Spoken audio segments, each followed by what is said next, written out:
दोस्तों welcome to my YouTube channel. दोस्तों इस वीडियो में हम देखेंगे एक्सरसाइज 1.4 का क्वेश्चन नंबर 1। क्वेश्चन नंबर 1 हमें गिवन है without actually performing the long division state whether the following rational number will have a terminating decimal expansions और non terminating repeating decimal expansions.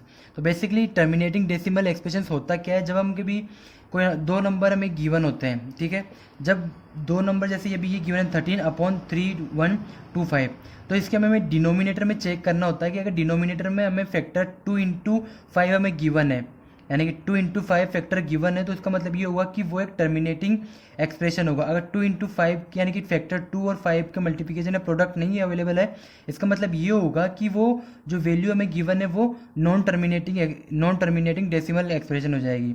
जैसे हमें non terminating decimal expression find करना, तो हमें क्या करना पड़ेगा, जैसे हमें P/Q में क्यू की फॉर्म में कोई वैल्यू गिवन है, तो डिनोमिनेटर यानी कि क्यू जो है उसमें हमें देखना है कि जो उसका फैक्टर हो रहा है, फैक्टर होगा तो वो 2 की पावर में कुछ या फिर 5 की पावर में कुछ या फिर 2 की पावर में कुछ या 5 की पावर में कुछ, यानी कि सिंगल सिंगल या तो ये हो या इन दोनों का प्रोडक्ट हो। अगर इस फॉर्म में नहीं है वो तो वो नॉन टर्मिनेट हो जाएगा, और इस फॉर्म में आ गया तो इसका मतलब ये हो जाएगा कि वो टर्मिनेटिंग है। ठीक है, तो इससे पहले सबसे पहले हमें क्या करना पड़ेगा, जो डिनोमिनेटर है उसका हमें डेसिमल्स फाइंड करने पड़ेंगे। ठीक है, तो आइए करते हैं। सबसे पहले हम करते हैं क्वेश्चन नंबर 1 के लिए। क्वेश्चन नंबर 1 हमें गिवन है 13/3125। ठीक है, तो 3125 का हमें करते हैं पहले फैक्टराइजेशन, फाइंड करते हैं वैल्यूज।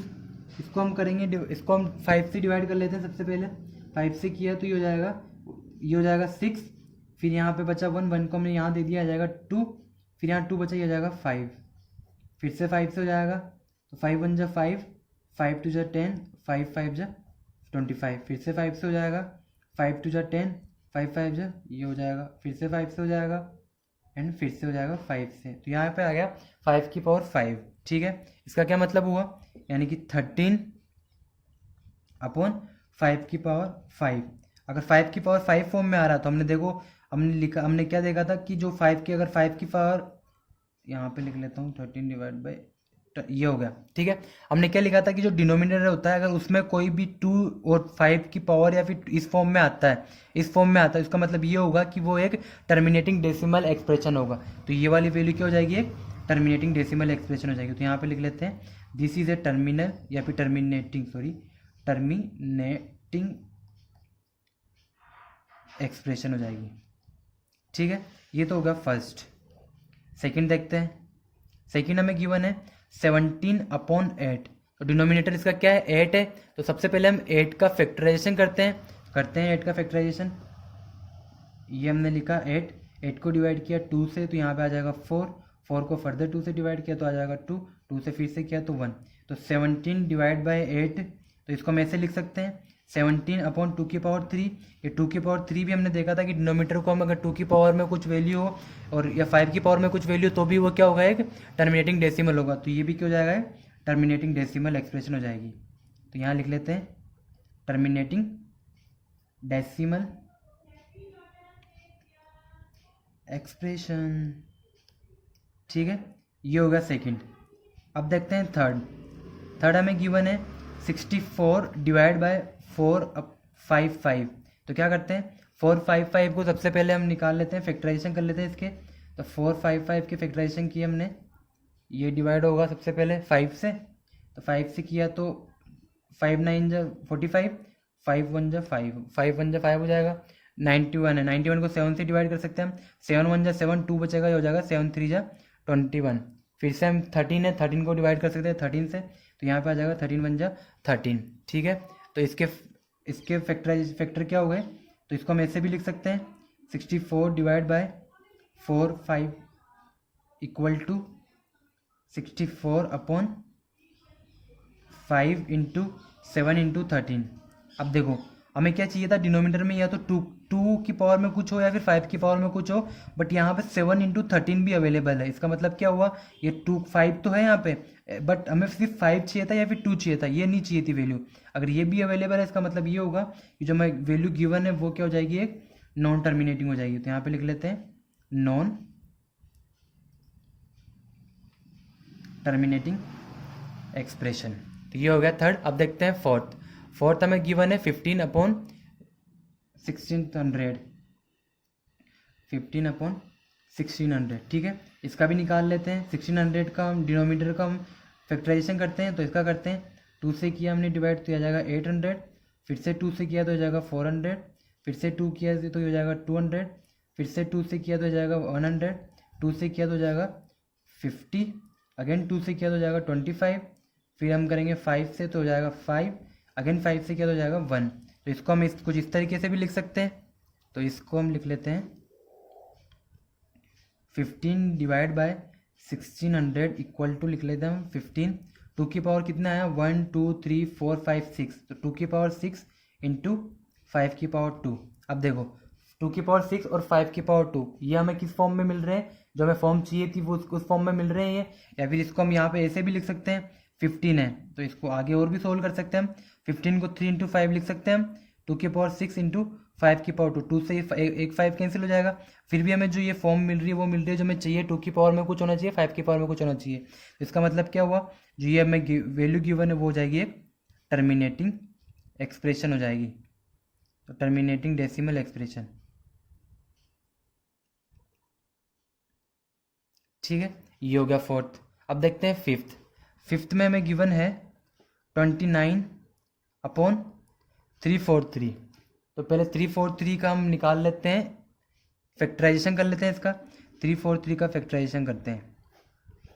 343 को हम डिवाइड करेंगे 7 से, तो 7 से डिवाइड किया तो हो जाएगा 7 4 जा 28, बचा यहाँ पे हमारे पास 6 को इधर ट्रांसफर कर दिया तो हो जाएगा 7 9 जा 63।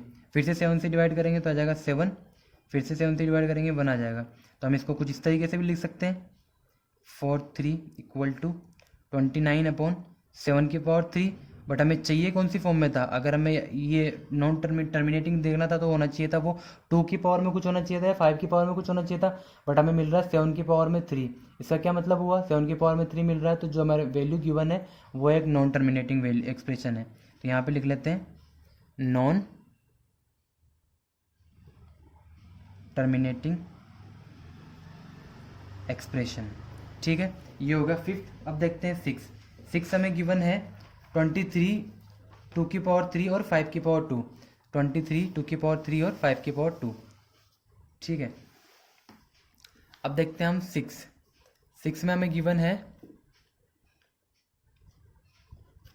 23 अपॉन 2 की पावर 3 और 5 की पावर 2। इसमें तो हमें ऑलरेडी गिवन है कि ये 2 और 5 का प्रोडक्ट है और इनके मल्टीप्लिकेशन में भी गिवन है कि ये दोनों 2 और 5 मल्टीप्लाई हो रहे हैं। तो हम डायरेक्ट कह सकते हैं ये कि ये एक टर्मिनेटिंग एक्सप्रेशन है, टर्मिनेटिंग डेसिमल एक्सप्रेशन है। अब देखते हैं सेवन। सेवन्थ में हमें गिवन है 129 अपॉन 2 की पावर 2, 5 की पावर 7 और 7 की पावर 5, ये हमें गिवन है, ठीक है। सबसे पहले क्या करते हैं, जो हमें नीचे वैल्यू की होती है यानी डिनोमिनेटर में जो वैल्यू गिवन होती है उसका हम डेसिमल उसका फैक्टराइजेशन करते हैं, फैक्टराइजेशन ऑलरेडी गिवन है। अब इसमें क्या करते हैं हम 129 को हम यहाँ पे लिख सकते हैं, 129 को हम लिख सकते हैं 43 इंटू 3, ठीक है। और हम इसको ऐसे लिख लेते हैं 22 इंटू 5 की पावर 7 इंटू 7 की पावर 5। अभी भी इसको हम किसी 7 की पावर 5 को हम काट नहीं सकते। इसका मतलब क्या हो जाएगा कि ये दो तो इस फॉर्म में है, हमें जो चाहिए था वो, लेकिन इसके साथ में 7 की पावर भी कुछ आ रही है। इसका मतलब ये हो गया हमें जो चाहिए था वो फॉर्म यहाँ पर नहीं है, तो ये जो वैल्यू है वो एक नॉन टर्मिनेटिंग है, non terminating expression, decimal expression. ये हो गया 7। अब देखते हैं 8। 8 में हमें गिवन है 6 अपॉन 15। 15 का फैक्टराइजेशन कर लेते हैं।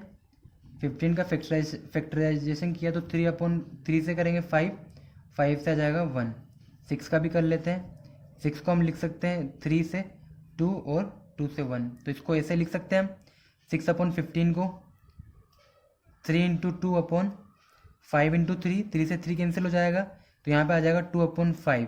5 आ रहा है नीचे यानी कि डिनोमीटर में हमारे पास 5 आ रहा है, और हमें अगर डिनोमीटर में टर्मिनेटिंग प्रूफ करना है तो या तो 5 होना चाहिए या फिर 2 होना चाहिए, फिर उनकी कुछ पावर होनी चाहिए। तो ये जो वैल्यू होगी वो क्या हो जाएगी, एक टर्मिनेटिंग हो जाएगी, टर्मिनेटिंग डेसिमल एक्सप्रेशन। ठीक है, अब देखते हैं 9 हमें गिवन है 35/50, 35/50। तो 50 का हम कर लेते हैं फैक्टराइजेशन।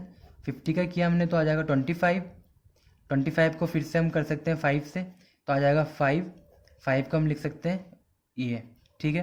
तो हम लिखते हैं, और 35 को हम क्या लिख सकते हैं, 7 × 5 लिख सकते हैं। तो यहाँ पे हम 35/50 है, इसको क्या लिख सकते हैं हम, 35 को लिख सकते हैं 7 × 5, और यहाँ पे 2 × 5 है, 5 से 5 कैंसिल कर दिया तो हमारे पास बचा 7/2 × 5। जो हमें फॉर्म चाहिए, यानी कि 2 की पावर में कुछ होना चाहिए या 5 की पावर में कुछ होना चाहिए, और इन दोनों का प्रोडक्ट है तो भी वो टर्मिनेटिंग होगा, ठीक है। तो यहाँ पे तो हमें गिवन है, तो ये जो वैल्यू हो जाएगी वो क्या हो जाएगी, टर्मिनेटिंग हो जाएगी,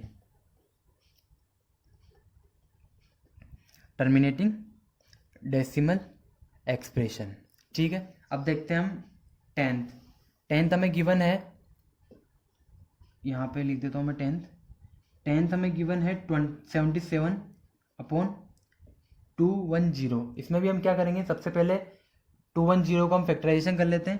तो 210 का फैक्टराइजेशन करता हूँ मैं यहाँ पे, 210 2 से किया हमने तो 105 आ गया, ठीक है। फिर से 3 से करता हूँ तो 3 3 जा 9, 3 5 जा 15।